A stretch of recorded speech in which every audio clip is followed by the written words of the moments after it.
Pour les moyens et petits rochers, on a deux solutions. La première, on va créer un deuxième subnetwork qu'on va nommer Small Rock Modé et un troisième Medium Small Rock. Mais je vais plutôt utiliser qu'un seul subnetwork dans lequel on va générer nos rochers Small, Medium et Big. Alors ici, j'ai un output. J'ai output index 0. Je fais tabulation output. Et il m'a mis automatiquement output index 1. Si je remonte d'un niveau, ici, j'ai deux outputs. Et c'est comme ça qu'on va gérer nos rochers Big, Medium et Small. J'en mets un troisième. Je le mets sur output index 2. Et là, si je monte, on aura nos trois sorties. On va le gérer comme ça. Ici, je vais renommer le Big Rock Modé. Je vais le nommer Rocks Modé.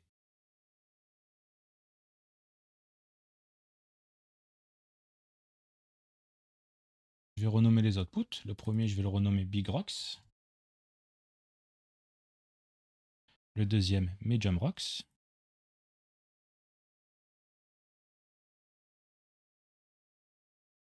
Et le troisième, Small Rocks.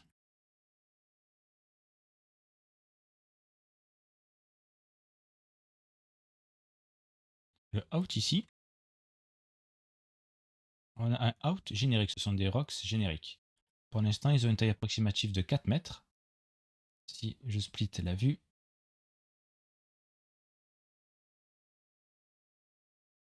voilà, ici je suis à 2. En négatif, je suis à 2 sur tous les axes. Je vais renommer le out générique rocks.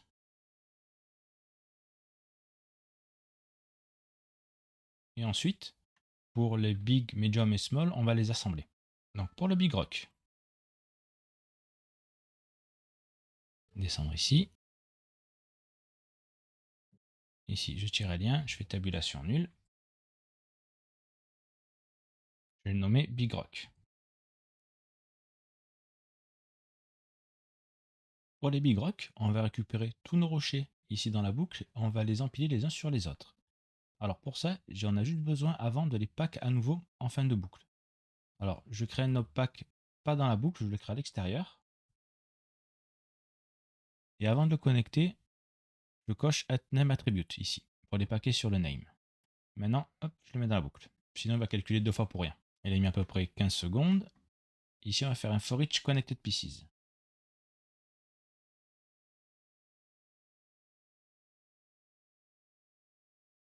Pour le connected pieces, il va utiliser connectivity, il va créer un attribut de classe. L'attribut de classe ici, qui est sur les primitives, va changer à chaque itération. Le premier rocher sur 0, deuxième passe 1, 2, 3.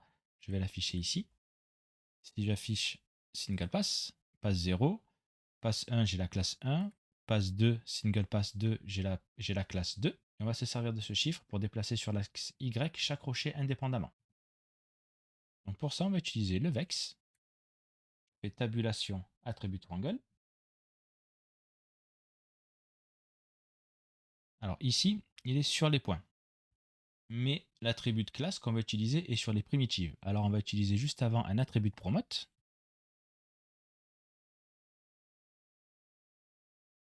On va lui dire la classe originale, c'est les primitives. C'est notre classe ici, connectivity, qui elle est sur les primitives. Et on la met dans les points. Et l'attribut name qu'on met, ça va être l'attribut classe. Alors original name, c'est classe. Donc là maintenant, si je vais sur les points, j'ai l'attribut de classe ici. Par contre, je n'ai plus sur les primitives, mais j'en ai besoin aussi sur les primitives pour la boucle.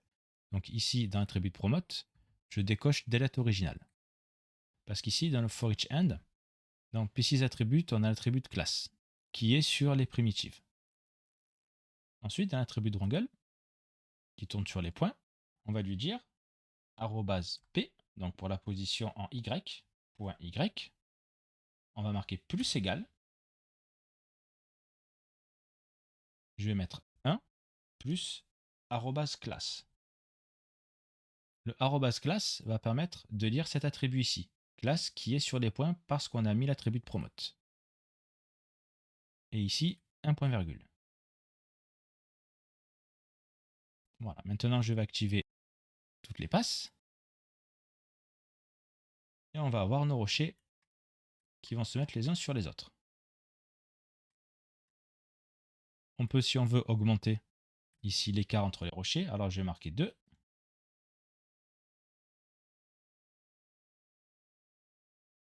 Voilà, ils sont paquets. Et ce qu'on va faire, on va les convertir en VDB à nouveau. VDB from Polygon. On va convertir à nouveau chaque rocher en VDB. On peut diminuer le voxel size. Je vais le passer à 0,5, à 0.05. Et on va à nouveau les convertir en polygone, mais pas dans la boucle, ici en sortie de boucle. Convert VDB.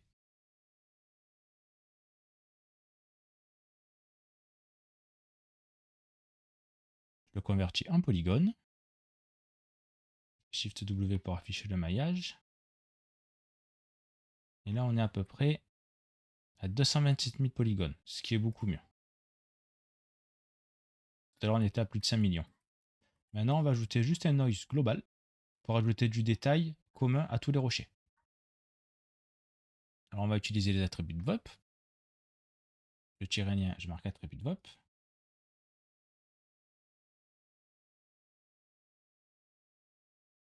On va ajouter un turbulent noise. Le Tyrrhénien du P. Turbulent noise.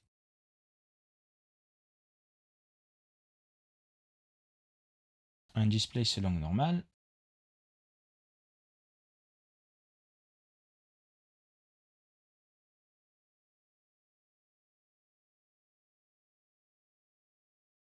Diminue le scale. Et on va ajouter un noise vein. Je tire du P. Vein. Veins.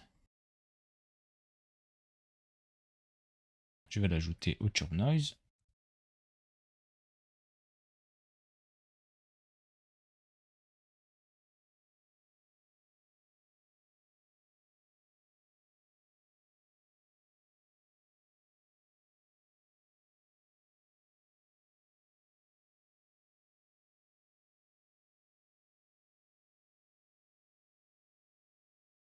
Ici, la direction, on est sur X. On va plutôt les faire de haut en bas. Donc, on va passer sur la direction Y. Je vais pour l'instant enlever le turb noise juste pour avoir la visualisation du vein. Alors, ce qu'on peut faire, vu que là, on n'a pas beaucoup de résolution, le amount, on peut le mettre directement dans la couleur pour avoir une prévisualisation. Voilà, là, on a la prévisualisation. J'ai laissé que la couleur CD du vein. On a la prévisualisation. Alors, on va pouvoir bouger quelques paramètres. On va augmenter l'espace des veines.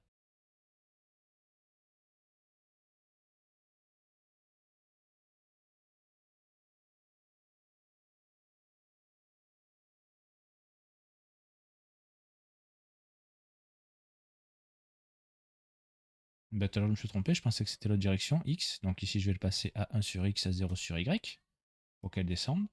Je pensais que c'était de l'autre côté. Et le fait de faire ce noise, en fait, va harmoniser, va faire croire que c'est un seul et même rocher, puisqu'on a les mêmes traces qui partent du haut vers le bas. Alors, vein spacing, on va les augmenter.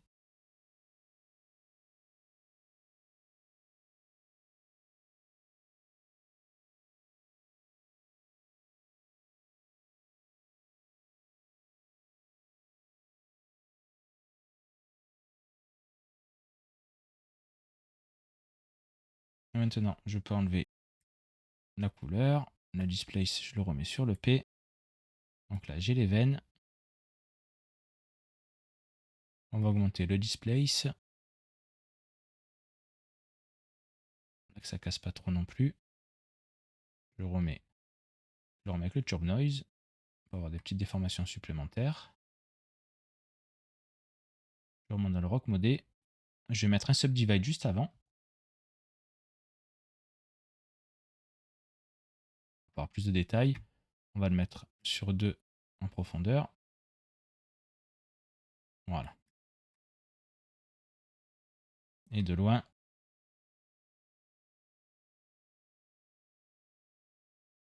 On va à nouveau le convertir en VDB.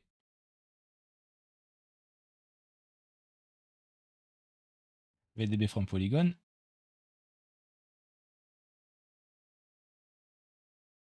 On va diminuer le voxel size. On va le diminuer jusqu'à 0,3. 0.03. Voilà. On va faire un VDB reshape SDF.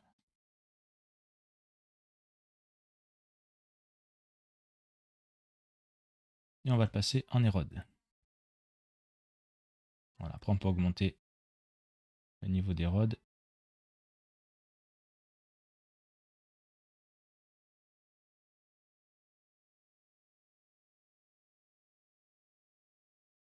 Ça nous donne quelque chose d'un peu plus rocheux. Alors, je le répète, même si visuellement c'est pas un rocher au top, c'est pas le but de ce petit tuto. C'est vraiment de prendre en main les VDB, voir ce qu'on peut faire avec les volumes. Et surtout qu'on va le voir à peu près à cette distance. Alors si la vue du viewport elle est un peu dégradée, c'est normal. On peut, si on veut, réduire encore un petit peu le voxel size, tout dépend de votre ordinateur. Moi je vais le passer à 0.01. Il a mis à peu près 15 secondes pour calculer. On va avoir pas mal de détails sur les rochers. Alors, ce qui est intéressant, ce que je regarde là sur Viewport, c'est vraiment les réflexions. Les réflexions qui vont donner l'illusion que c'est un rocher. Après, on va l'agrandir en taille, et vu qu'on va le voir d'assez loin, l'important c'est vraiment de capter les reflets de la lumière.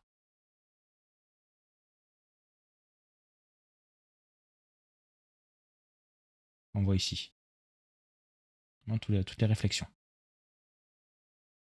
Ensuite, je le convertis en géométrie, donc convert VDB.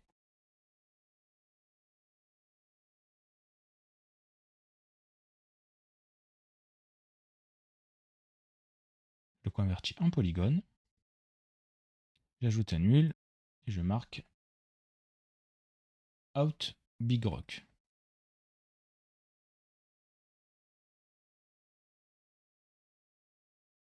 Et je fais un essai, pas besoin de faire ce que je fais, je vais juste changer une valeur ou deux ici. Alors ici, dans la box, j'ai le scatter 1 ici. Je vais changer juste le seed. Je vais enlever le relax itération. Il va tout me recalculer. Il a mis à peu près 30 secondes pour recalculer un nouveau rocher.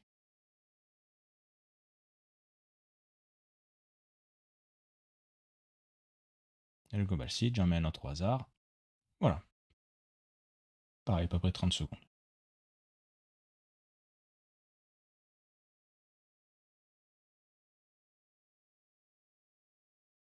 Maintenant, les rochers moyens et petits.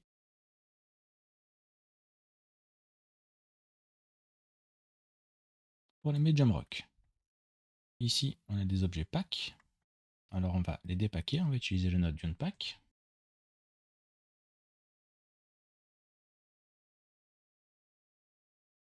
Ensuite, je vais utiliser le node assemble.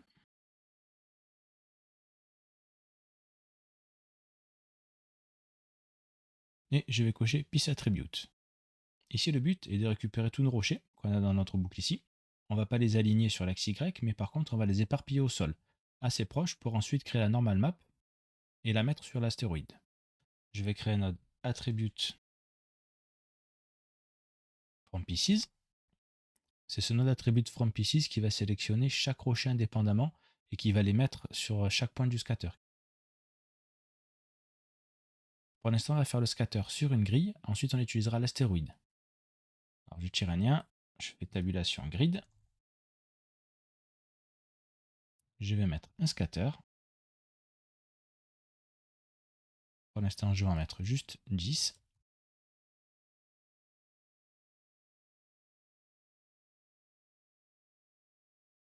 Ici, j'ai la géométrie que je vais projeter sur les points.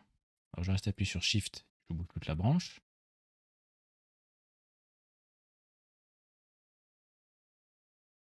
Là, je vais sélectionner le fracture class. C'est ce que j'ai activé ici lorsque j'ai utilisé le node assemble ici dans le pieces attribute. C'est ce qu'on va utiliser, ce pieces attribute, dans le copy to point. Alors maintenant, je vais faire un copy to point. Je fais tabulation copy to point. Je vais utiliser ici les points sur lesquels je dois copier. Et la géométrie, je vais récupérer la géométrie du assemble. Là, il n'a pas utilisé tous les objets. Ici, dans le copy to point, je dois lui spécifier l'attribut que je veux utiliser. Et c'est l'attribut du assemble ici. Je vais copier cet attribut. Et je vais le coller ici. Il va calculer à nouveau et il va utiliser les pièces différentes. Il faut que j'augmente le scatter, j'en ai mis que 10, je vais en mettre 50. Par contre, la géométrie est beaucoup trop lourde. Et si je regarde, j'ai 5 millions de polygones. Donc avant de faire le scatter, ici je vais faire un petit espace. Alors je vais faire un peu de place.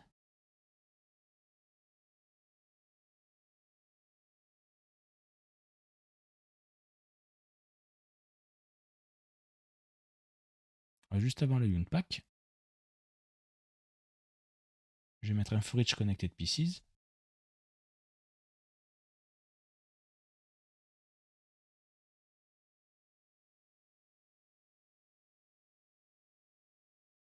Je vais ici activer Single Pass. Là, j'ai bien tous mes rochers. Pour l'instant, ils sont paquets. Si je clique ici sur Information, j'ai Packet Fragment.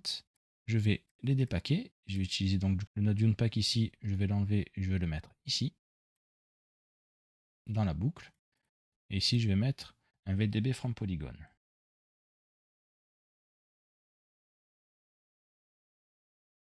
Je peux passer à la résolution à 0.05. On va aller voir d'assez loin quand même. Et ensuite, je les convertis à nouveau en polygone. Donc, convert VDB. Et en polygone. Je vais Shift W pour voir le maillage.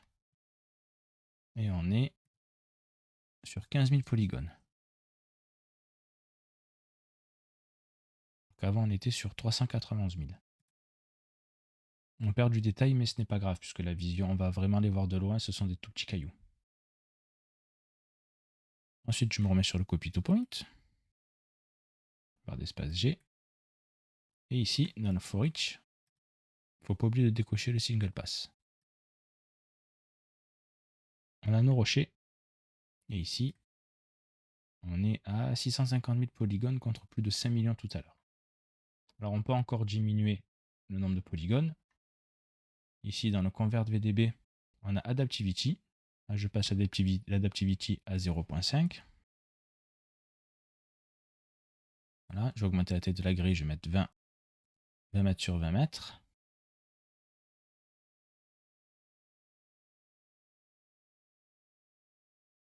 Ensuite, je vais ajouter un node nul. Après le copy to point. Et je le nomme out medium rock.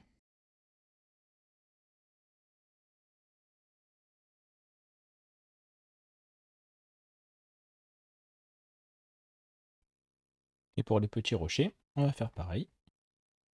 On va créer un node nul ici. Je tire un lien. Je vais le nommer small rock.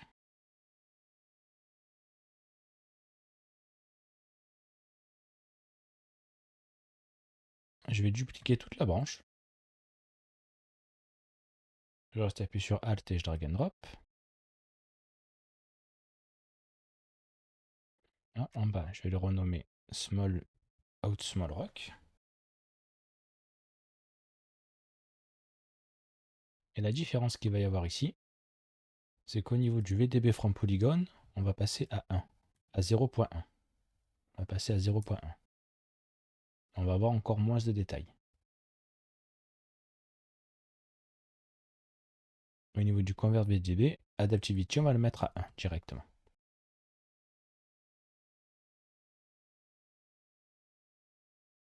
Donc là, ici, on est à 23 000 polygones. Sur les médiums, on a 96 000 polygones. Donc on peut même descendre encore plus. Là, on est à 23 000, on peut même descendre encore plus. On va ajouter un polyreduce. Je vais le mettre ici. Je vais mettre polyreduce. Et je vais lui dire output polygon count. Donc j'en veux 10 maximum par itération. Ce sont les rochers qui vont être vraiment très très loin.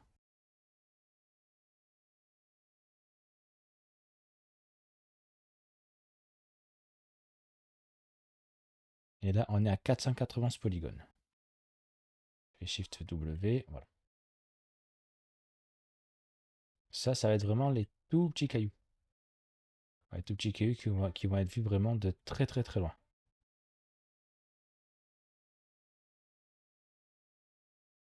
200 par 200. Je vais augmenter le nombre de points. Je vais mettre 500. Voilà, ça va être vraiment ces petits cailloux-là, qui vont être répartis un peu partout sur la surface de l'astéroïde pour casser justement le côté lisse et ajouter vraiment de la variation. Je repasse la grille à 20-20.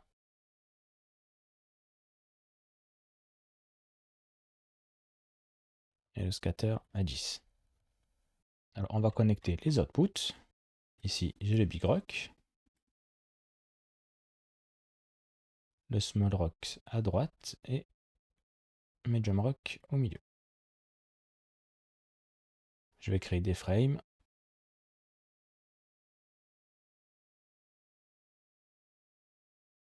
Je vais nommer Big Rock.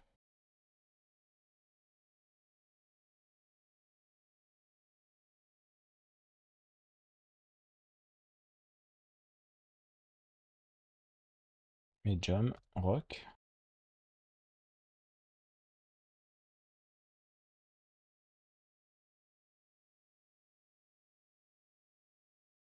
Et Small Rock.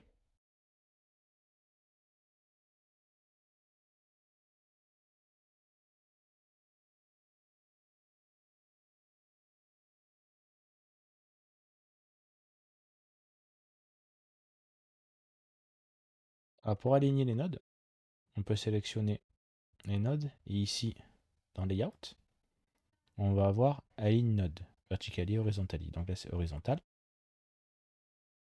On va commencer par mettre nos Big Rocks sur l'astéroïde pour remplacer les proxys. Et ensuite, on va pouvoir se concentrer sur les Medium Rocks et Small Rocks pour créer notre normal map. Mais ça, ce sera dans la prochaine vidéo.